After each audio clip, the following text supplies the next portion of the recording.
mensaje que creo que es muy importante también para nosotros, siguiendo un poquito la serie que comenzamos, que comencé hace 3 domingos atrás. Este es el tercer domingo, la tercera parte de la serie acerca de 1 Corintios capítulo 1. Y yo había titulado esta serie Somos Iglesia, recuperando nuestra identidad como hijos de Dios y como cuerpo. Más que recuperando, quizás sea más bien refrescando, ¿no? En la mayoría de casos de los que estamos aquí. Pero vamos a ver qué nos habla Dios hoy en los capítulos del 10 al 17 de 1 Corintios. Vamos a entrar en un tema que era quizás uno de los temas más polémicos de esta iglesia, de estos hermanos de Corinto.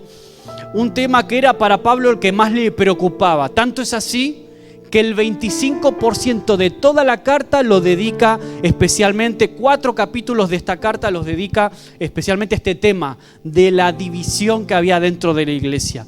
Vamos a leerlo juntos, vamos a leer y a pararnos hoy en estos 7 capítulos de 1 Corintios 1, del 10 al 17. Dice el apóstol Pablo a esta iglesia de la que veníamos hablando estos últimos domingos: os ruego pues, hermanos, por el nombre de nuestro Señor Jesucristo, que habléis todos una misma cosa, y que no haya entre vosotros divisiones, sino que estéis perfectamente unidos en una misma mente y un mismo parecer. Porque he sido informado acerca de vosotros, hermanos míos, por los de Cloé, que hay entre vosotros, ¿qué cosa? Contiendas. Quiero decir que cada uno de vosotros dice: yo soy de Pablo, yo soy de Apolos, yo soy de Cefas, yo soy de Cristo. ¿Acaso está dividido Cristo? Este es el título que pone la versión Reina Valera, que tenéis muchos de vosotros. ¿Está dividido Cristo? Y es la pregunta que hace aquí Pablo. ¿Acaso pensáis que el cuerpo de Cristo está dividido? ¿Fue crucificado Pablo por vosotros o fuisteis bautizados en el nombre de Pablo? Doy gracias a Dios de que a ninguno de vosotros se ha bautizado. Qué tremendo. Luego vamos a decir, ¿por qué Pablo dice esto? Gracias a Dios que no bauticé a ninguno de vosotros. Vamos a ver por qué lo dice eso. Sino que solo bauticé a Crispo y a Gayo, para que ninguno diga que fuisteis bautizados en mi nombre.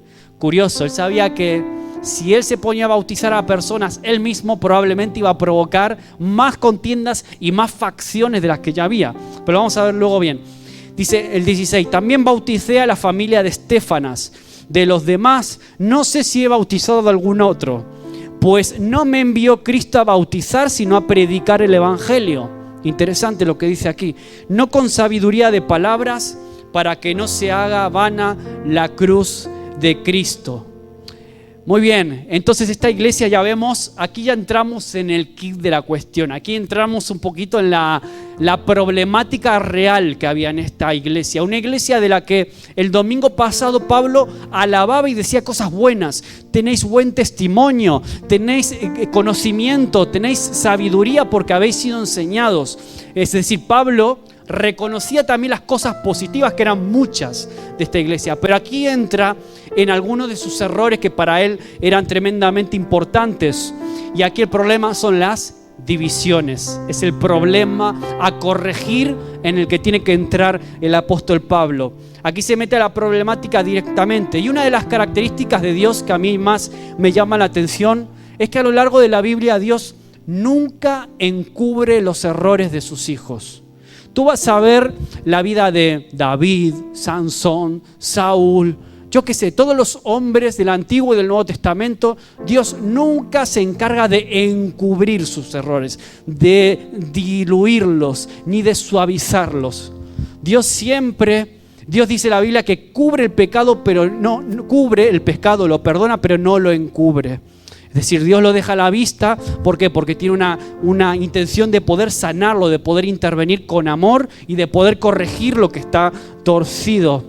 Y aquí lo que vemos es que las iglesias locales, evidentemente también había errores. Había cosas positivas, pero también había errores a corregir. Ahora Dios, es interesante que nunca las desprecia, sino que tiene afán de corregirlas, de arreglarlas. Dios no desecha a las iglesias que aparentemente pues están torciditas o tienen puntos débiles, sino que con amor. Y esto es lo que viene Pablo de alguna forma a hacer, y por eso escribe esta carta, porque él tenía esperanza que esa iglesia todavía podría salir adelante, podía corregir esos puntos débiles que eran importantes, ya vamos a ver, eran complicados.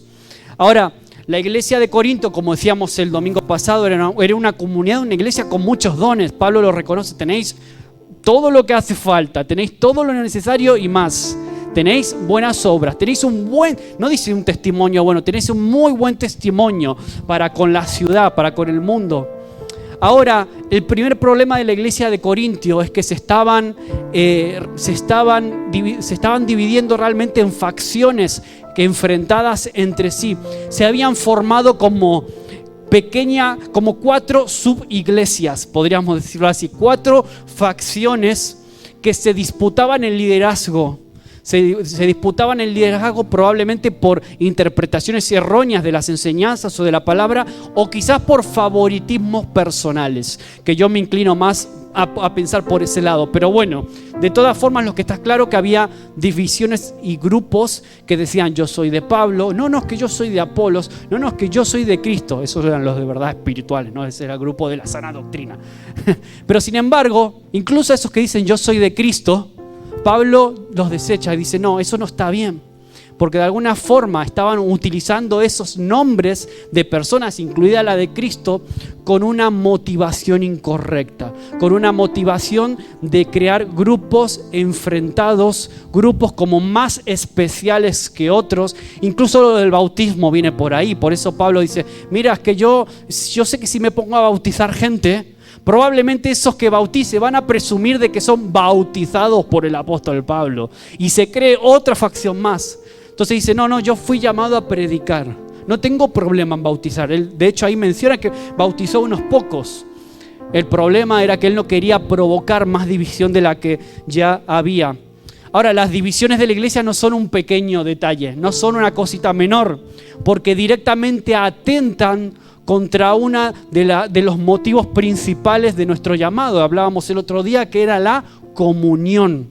La división es como una bomba que en cualquier momento explota y revienta la comunión de una iglesia. Estamos hablando en términos de iglesia, pero podríamos hablar en términos de familia también.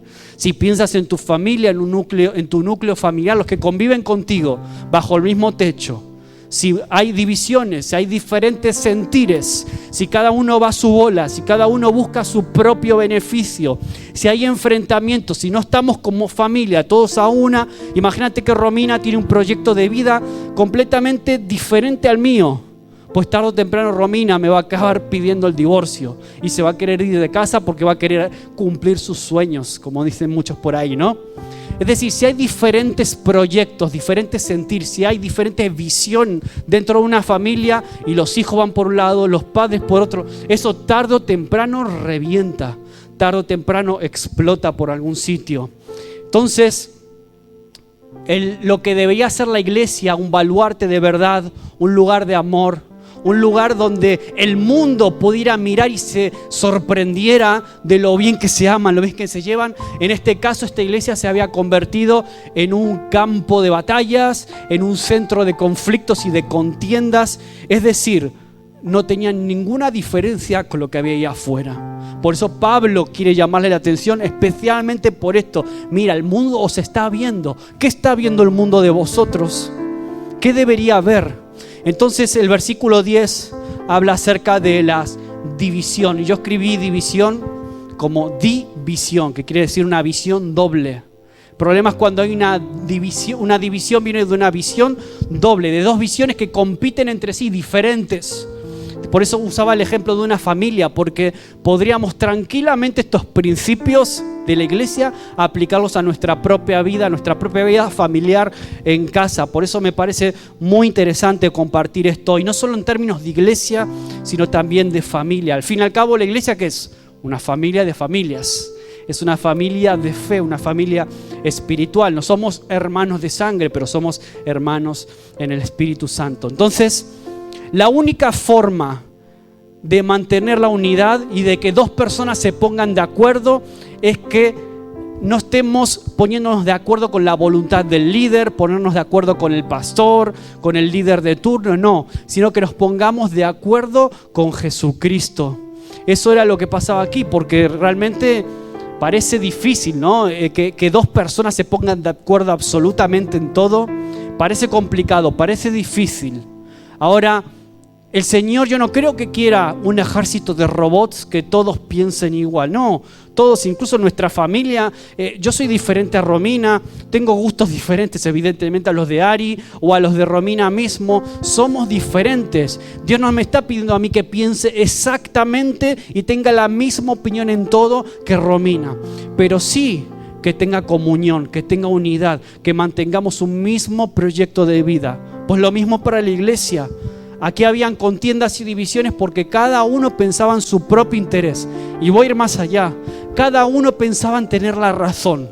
La mayor parte de los conflictos en iglesias o en familia o en relaciones interpersonales comienzan cuando queremos imponer nuestra razón y nuestros criterios. Por eso la forma de romper con esta actitud que es parte de nuestra naturaleza carnal es someter mis criterios, someter mi forma de pensar a lo que Cristo quiere para mi vida y para la comunidad de fe. Esto implica renunciar a mi opinión, a mi propio parecer, a mi propio sentir. Hay muchas personas que sienten tal cosa.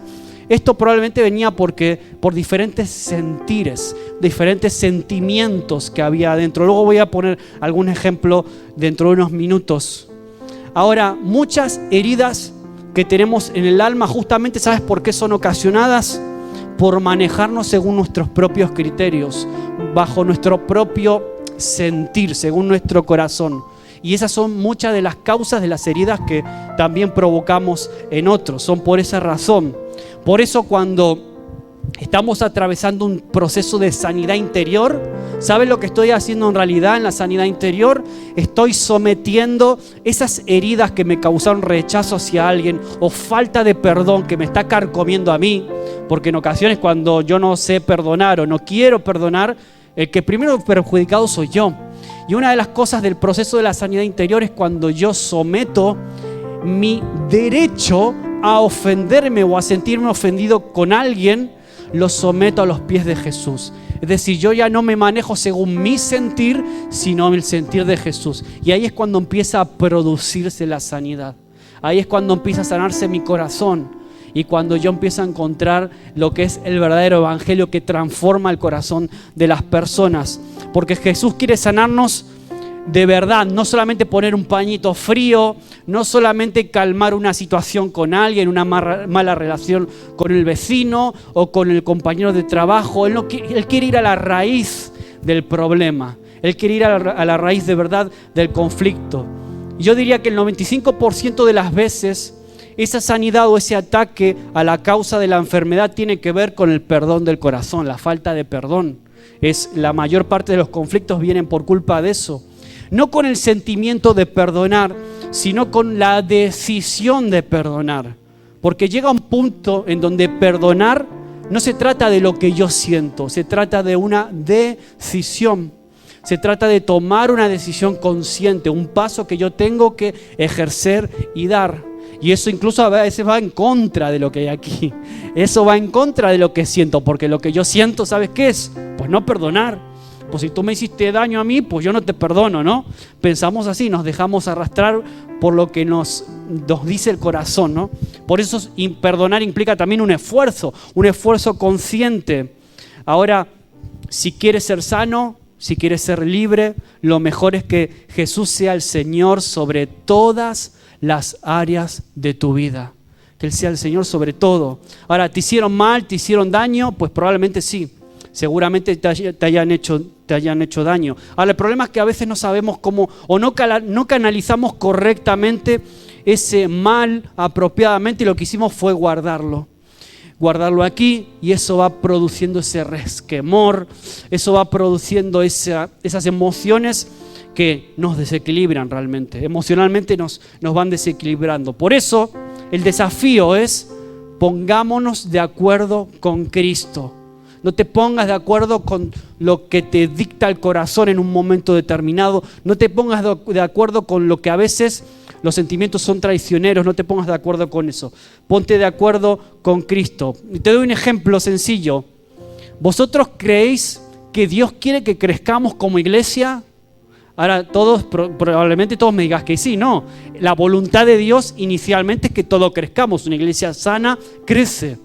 Ahora, ¿qué pasa si hay un grupo de la iglesia que dice, no, pero Max, es que a mí me encantan las iglesias pequeñas, es que a mí me encanta llegar y hablarme con todo el mundo, es que a mí me encanta porque hay como más familiaridad y más intimidad? ¿Qué pasa entonces? ¿Qué hacemos? Los sentimientos me piden una cosa, pero parece que la voluntad de Dios realmente va por otra. Entonces, ¿qué hacemos? ¿Qué hago ahí? Y a veces esto sucede, visiones diferentes dentro de una propia iglesia de cómo tiene que ser. Ahora, el caso está en acordar, de poder ponernos de acuerdo con lo que el Señor cree, no con lo que nosotros pensamos o creemos. Porque un sentir de esta naturaleza puede incluso arrastrar a otros, y así se arman dos visiones, una de la iglesia que quiere crecer y la otra de la iglesia que no quiere crecer. Por eso digo que es una división, son dos visiones en muchos casos completamente antagónicas. Y ojo, esos que a lo mejor les gusta la iglesia chiquitita, pequeñita, pues no está mal, probablemente no están equivocados. En el sentido que, pues, a todos nos gusta, evidentemente, pues sentirnos en una iglesia, en un contexto más familiar, más íntimo, y seguramente el contexto ideal para eso son los grupos pequeños, para poder orar unos por otros, para compartir y demás. Ahora, el problema es cuando te das cuenta que empieza a haber una competencia y aquellos que creen que la iglesia tiene que crecer tienen que invertir todas sus energías en convencer a la otra mitad que no quiere crecer, que quiere mantenerse como un pueblo pequeño muy feliz, como decía un corito antiguo, ¿no? Entonces empiezan a haber desgaste, empiezan a haber competencias y se pierde el tiempo queriendo convencer una parte a la otra. Y no es que la iglesia, como hay una mitad que no quiere crecer, la iglesia crece la mitad. No, es que probablemente la iglesia sí, en ese nivel de contienda no va a acabar creciendo ni un 10%. Es muy probable que suceda eso. Entonces, Pablo lo que hace es interponer el nombre de Jesús en esta rogativa. Dice, os ruego por el nombre de Jesús, ya no por mí, por el nombre de Jesús.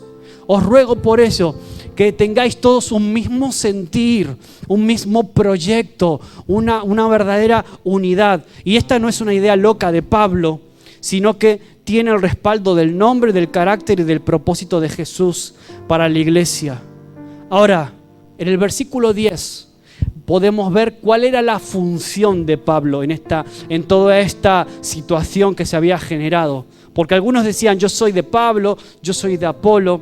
Ahora, detrás de estas facciones o grupos es muy probable que hubiera un cabecilla, un líder. Es muy probable que sea así, ¿no?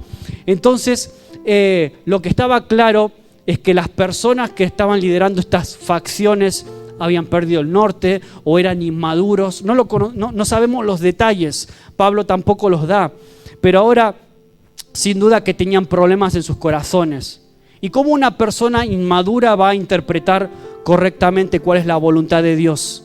¿Cómo una persona con ambición en su corazón va a interpretar correctamente lo que Dios quiere para su vida y aún para la vida de los demás? Es muy difícil. ¿Cómo una persona con celos, con una actitud de envidia, va a interpretar correctamente lo que Dios quiere para una iglesia o para sus propias vidas, para su propia familia? Por eso aquí lo que hace Pablo es como haría un médico a la hora de identificar una enfermedad. Y aquí Pablo lo que hace es identificar la enfermedad y poner las bases para poder sanarla. No solo hacer un diagnóstico, sino también ofrecer la cura. Aquí tenéis el remedio para salir adelante. Y aquí lo que hace Pablo es identificando el problema. Aquí aparece Pablo en el versículo del 11 al 13 que leíamos antes, identificando el problema. Ahora, a veces los problemas no están tan escondidos como pensamos. A veces los problemas son bastante más simples. Y era bastante sencillo cuál era el problema para Pablo. Las divisiones no eran más que la muestra externa del problema interno que había. Lo que había realmente es que eran estaban en la carne. Estos hermanos eran carnales, se estaban manejando según celos, envidias. Ese era el problema para Pablo real, ¿no? Eso era lo que causaba las divisiones. Y por eso había las facciones diferentes. Ahora, y aquí por eso el mensaje de este día, yo le puse amores competitivos. Porque Pablo sin duda identifica la raíz del problema de esta iglesia cuando hay corazones en donde hay amores competitivos. Amores competitivos con el de Cristo. Pero Maxi, ¿qué es esto que estás diciendo? ¿Qué quiere decir esto? Amores que compiten con nuestro amor por el Señor. Cuando yo amo más tener la razón que a mi propio hermano, es que ahí eso va a ser conflicto asegurado. Cuando yo amo a más a mis padres, a mi hermano en la carne, y lo pongo por encima de mi amor por Cristo, pues ahí hay un problema también. Y de hecho lo dice Jesús más adelante. Mira lo que dice en Mateo 6:24. Jesús dijo: nadie puede servir a dos señores, porque o aborrecerá a uno y amará al otro, o se apegará a uno y despreciará al otro. No podéis servir a Dios y a las riquezas. Aquí Jesús está hablando de dos señores y está hablando de la riqueza, del dinero, que puede ser un Dios, puede ser un amor competitivo en tu corazón o no. Cada uno sabrá qué lugar ocupa el dinero en tu vida para ti. Ahora, tú puedes poner y cambiar el concepto del dinero por una persona y también seguiría funcionando el principio que aquí está enseñando a Jesús. O puedes reemplazar el dinero por cualquier otra cosa que busque competir por ese lugar que solo al Señor le toca. Por eso dice Jesús, no puedes amar a dos cosas en forma competitiva, parafraseando lo que dice Jesús, ¿no? No puedes amar dos cosas en forma competitiva sin tener división en tu corazón. Al final tu corazón se acaba dividiendo. Cuando amas más una cosa o una persona más que a Cristo, ahí lo que se empieza a gestar es una división. Mateo 10:37 dice Jesús: el que ama a padre o madre más que a mí, esto lo digo hoy aprovechando que ahora Roberto y Gladys no están, el que ama más a padre o madre más que a mí no es digno de mí. El que ama a hijo o a hija más que a mí no es digno de mí. Parece muy radical y muy duro lo que está diciendo aquí. Y el que no carga su cruz y sigue en pos de mí no es digno de mí. De alguna forma Jesús está diciendo, no está diciendo que tienes que despreciar a tus padres o despreciar a tus hijos. No es ese el sentido. El sentido es, yo quiero ser la prioridad en tu vida. Jesús dice, yo quiero ser la prioridad. No quiero tratos de favor. No quiero otro tipo de amores por otras cosas o personas que ocupen el lugar que yo quiero ocupar en tu vida. Y muchos de los problemas en la iglesia y en las relaciones entre personas surgen cuando amamos más a un pariente, a un amigo o a un líder o a quien sea más que a Jesús mismo. O cuando nos amamos más a nosotros mismos que a Jesús, que a veces suele también suceder eso. Mateo 10:39 dice Jesús ahí, el que haya su vida la perderá. Y el que pierde su vida por causa de mí, la hallará. Por eso, cuando empezamos a hacer diferencias o tratos de favor según si es familiar mío o no, si es amigo mío o no, eso empieza a ser como una semilla. Estamos sembrando la división en ese lugar, en la iglesia o en el sitio donde estemos. Ponemos la semilla de la división porque queremos imponer nuestros puntos de vista, incluso sobre la opinión misma del Señor en ocasiones. Entonces, fíjate, los problemas interpersonales en las iglesias, facciones, grupitos, divisiones, yo esto lo he vivido alguna vez, hace mucho también, las subiglesias, las rupturas, todas son cuestión de amores competitivos, amores que compiten con Cristo. Amar más al pariente o al amigo o al líder más que a Cristo. Tratos de favor, de alguna forma es eso, ¿no? Por eso, antes de dividir a la iglesia, antes de eso, cuando tenemos un amor competitivo, a la primera persona que le estamos estamos dañando es esa persona que estamos amando, porque no la estamos amando como Cristo la ama, la estamos amando desde un amor carnal y puramente sentimental. Y ese es el punto del conflicto. Destruye a la persona que recibe también ese tipo de amor. No lo amo según el amor de Cristo, sino con un amor puramente sentimental. Un amor que a veces nos ciega el entendimiento, porque cuando tú le das todo, de alguna forma, todo el crédito a otra persona a la que amas mucho, quieres mucho, a veces, en ocasiones, te puede cegar el entendimiento y no estás viendo la realidad, no estás viendo lo que de verdad está sucediendo. Y tú le estás dando la razón en todo, lo estás poniendo por encima del amor de Cristo. Entonces, por eso Pablo, en el capítulo 13 de esta carta, dice que el amor, ¿sabes qué? No busca lo suyo, no busca su propio beneficio. Por eso a veces confundimos el amor con el sentimiento de amor con el amor verdadero de Dios. Y por eso quiero ir terminando con un potencial problema. Esos versículos que leímos hablan de un problema también, además de las divisiones, un problema potencial que estaba empezando a ver o a percibir Pablo, y por eso lo escribe allí. En el versículo del 14 al 17 habla acerca de este problema adicional que yo mencioné un poquito al principio, que es cuando hacemos cosas que Dios no nos llamó a hacer. Por eso Pablo utiliza el ejemplo de su propio ejemplo al bautizar o no personas. Cuando Dios nos llama a hacer cosas, o mejor dicho, cuando hacemos cosas que Dios no nos llamó a hacer.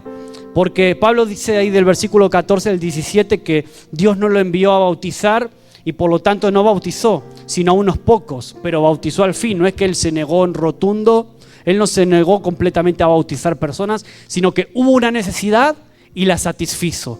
Vale, y hubo una necesidad y sin duda acudió a ella, bautizó personas, pero él sabía que ese no era su llamado principal y que eso podía provocar aún más divisiones y grupitos. Por eso él dijo, pues mejor que bauticen otros hermanos. No quiero que esto sea una fuente más de conflicto entre vosotros, porque quizás así se hubiera generado otra facción adicional. Ahora, Pablo advierte que estar en una actividad de forma permanente a la que uno no ha sido llamado puede suscitar, puede traer problemas internos. Cuando tú estás haciendo algo, una cosa es puntualmente cubrir una necesidad, pero otra cosa es cuando ya permanentemente estás haciendo algo a lo que Dios no te llamó a hacer y estás pisando el terreno de otro. Como decimos en Argentina, le estás serruchando el suelo a otro y estás haciendo lo que otro podría hacer o que tiene más gracia para hacer que tú quizás. Ahí es cuando empiezan a surgir los problemas, los enfrentamientos, porque estás pisando el terreno de otro de alguna forma. Por eso el primer mensaje yo hablaba qué importante es saber quién soy en Cristo, saber a qué soy llamado y a qué no, saber cuáles son mis límites, cuál es mi ministerio, para no pisar los límites de otros hermanos en Cristo que están mejor equipados quizás que yo para hacer determinada o cual cosa. Por eso, para ir terminando con este mensaje, el problema de Corintio principal eran los amores competitivos, porque por alguna razón Cristo no estaba en el centro. En algún sentido, esas competencias que son tan normales en la vida, en el mundo y fuera, en el trabajo, donde hay tanta competencia, tantas rivalidades, tantas comparaciones, ese espíritu se había metido dentro de la iglesia. Esa forma de pensar, la mayoría de los problemas vienen cuando arrastramos a nuestra nueva vida en Cristo viejos vicios o viejas maneras de pensar, viejas filosofías que el mundo utiliza de competencia, de comparación. No, es que en la iglesia todos estamos para edificar, todos estamos para construir, todos estamos para trabajar juntos, unos en una cosa, otros en otras, unos bautizan, el otro lleva la alabanza, el otro evangeliza, el otro tiene una gracia especial tremenda para encarar con la gente y compartirle el evangelio, no tiene vergüenza de ningún tipo. Otros tienen pues una gracia especial, un don de discernimiento como nadie. Entonces cada uno va supliendo. Y en la iglesia de Corintio lo curioso es que había todo eso había muchos dones repartidos, había una gracia especial que Pablo reconoce, pero había un punto que era muy, muy difícil para Pablo y que él tuvo que intervenir, que es el de los amores, competencias. Por eso la pregunta es, ¿qué tipo de amores están compitiendo con el Señor en tu vida? Te doy un ejemplo. Yo, por ejemplo, te digo una tontería, pero a mí, por ejemplo, me gusta de vez en cuando pues mirar un buen partido de fútbol. ¿A qué sí? ¿A quién no le gusta ver fútbol? ¿Hay alguien que no le guste el fútbol? Hay mucha gente que no le gusta. Pues a mí de vez en cuando me gusta un buen partido. Ahora, ¿qué pasa si mi pasión por el fútbol o por el deporte que tú quieras o la afición que tú quieras, cualquier afición, igual te gusta tejer, coser, yo qué sé, cualquier otra cosa? Imagínate si esa pasión de repente ocupa el lugar que el Señor quiere en tu vida. ¿Y qué pasa si algo que no tiene nada de malo, te puede gustar un equipo de fútbol, te puede gustar cualquier otra cosa, cualquier afición que no es mala en sí misma, pero que se pueden convertir en un amor competitivo cuando tú lo pones como un Dios y le pones en el lugar que no le corresponde, en el lugar que solo le corresponde al Señor? No sé si me explico. Yo te doy mi ejemplo, pero ¿qué tipo de cosas quizás estén hoy en día compitiendo en tu corazón? ¿Qué tipo de cosas? Quizás hay falta de perdón, quizás un amor desmedido hacia ti mismo, hacia tus propias ideas, tus propios criterios, tu propio conocimiento de la palabra. Yo qué sé, a veces el amor no es hacia otra persona, es hacia uno mismo. Ya me amo más a mí que a Cristo. Pues también estamos en problemas. ¿Qué tipo de amor está compitiendo con el Señor en este día? ¿Estás dispuesto a poner al Señor en el centro de tu vida, a entronarlo a Él por sobre todas las cosas? Quizás te han herido en el pasado, como decía antes, quizás te han lastimado y esa herida, ese dolor que te generó esa herida con esa persona, esa falta de perdón, parece como que se convirtió en tu derecho, ¿no? Tu derecho a no perdonar. No, yo no perdono porque me hizo esto y esto. No, yo es que no puedo con eso.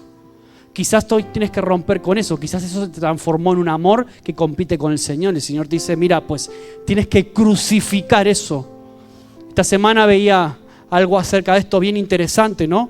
Cuanto más yo me crucifico a mí mismo, crucifico a Maxi y lo mantengo. Cuanto más tiempo Maxi está en el madero, más tiempo tiene el Señor para vivir en mí, ¿no? El Señor vive y se manifiesta. Su amor empieza a manifestarse. Su gracia se empieza a manifestarse en mi vida y se puede manifestar en la tuya. Pero hay que hacerlo el centro de tu vida, el centro de todo. Por eso quiero que te pongas en pie, que pienses por unos minutos en esto. No sé si el Señor te habló en algún sentido con esto.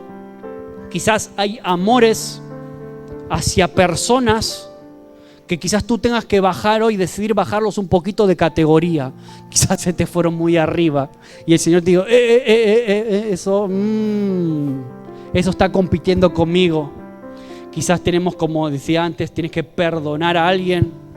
Quizás alguna afición que te está robando demasiado tiempo del que debería. Una afición que no tiene nada de malo, pero que a lo mejor te está robando tiempo que el Señor quiere que dediques a otras cosas, a Él, a tu familia, a lo que sea, cosas más importantes. Quizás hay que, a veces ahora en este fin de año, diciembre, ya estamos cerquita de fin de año, quizás es momento de reordenar las prioridades. Cuando hay amores que compiten, me habla de prioridades. ¿Cuál es la prioridad en tu vida? ¿Cuáles son las prioridades que están en tu corazón? Por eso yo te animo a que puedas pensar en esto, puedas cerrar tus ojos mientras le pido a Manu que pase adelante, a Andrés, a Vicky. Yo quiero que oremos por esto, Señor. Padre amado, tu Espíritu Santo nos habla, nos revela, nos confronta con esos amores competitivos que a veces causan división en nuestro corazón en primer lugar, que provocan divisiones aún en nuestras familias o que pueden llegar incluso al extremo de provocar divisiones entre mi misma familia de fe, en una comunidad de fe, Señor, como esta, en una iglesia, Señor. Padre amado, yo sé que quizás haya cosas en mi vida, en mi corazón, que tengo que reordenar. Quizás hay prioridades que tengo que hacer bajar. Señor, quizás hoy tengo que declarar que tú eres el centro de mi vida. Hoy tengo que decirte, ponerte a ti de verdad en el centro de mis decisiones, en el centro de mis emociones, en el centro de toda mi vida y mi familia, Señor. Sí, Señor, que hoy de verdad, Espíritu Santo, seas tú, no son mis palabras, Señor, que seas tú, Espíritu Santo, que nos confronte, que sea tu Espíritu Santo quien nos hable, que nos motive a hacer esos reajustes, a hacer esos cambios para que ya no gobierne mi carne, no gobiernen mis emociones, Señor, sino que mi boca, mis actitudes, mis acciones, mis decisiones y mi tiempo, Señor, en la semana, en cada día, sea reordenado y reorientado en ti, que eres la primer prioridad, Señor. Padre amado, te damos a ti el centro de nuestra vida. Jesús, te declaramos como nuestro Señor, el Salvador de nuestras vidas, Señor. Padre amado, te agradecemos por tu palabra que nos anima, nos confronta y nos desafía a dar cambios, Señor. A dar cambios y a reorientar nuestra vida hacia ti, así como la tenían que reorientar estos hermanos de Corinto que se habían enfrentado.